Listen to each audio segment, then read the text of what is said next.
Hi, NPFL, Bass Pro Gary Adkins here with your weekly TRS Tackle Tip of the Week. So this week I'm going to give you a quick update on how my Lake Hartwell tournament went. It was a great tournament.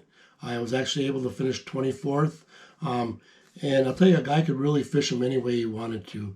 Yeah, there was a lot of fish caught. You had fresh spawners coming up. You had a good post spawn bite. The shad spawn had just started. So for me, I chose to fish the shad spawn.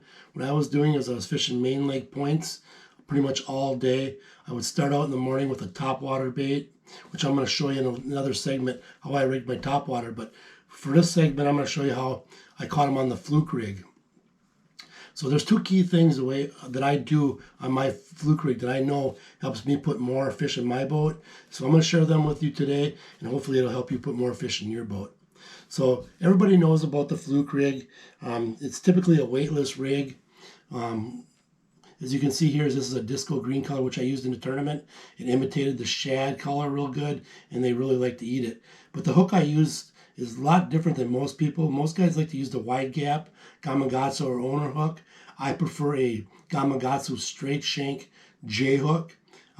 It just makes it a more sleek profile, looks more natural in the water, and I really think I get just as good of hook set with this hook as the wide gap.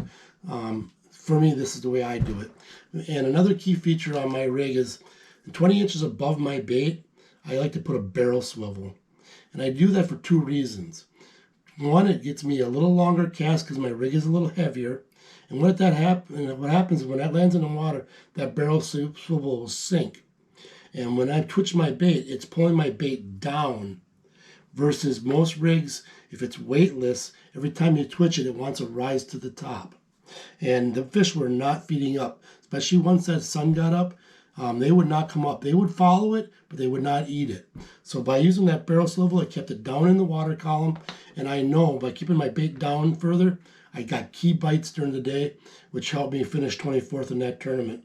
So use this rig next time you're out. Try it out, and I'm sure it will put more fish in your boat.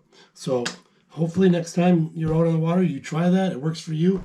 And until next week, I hope to see you on the water.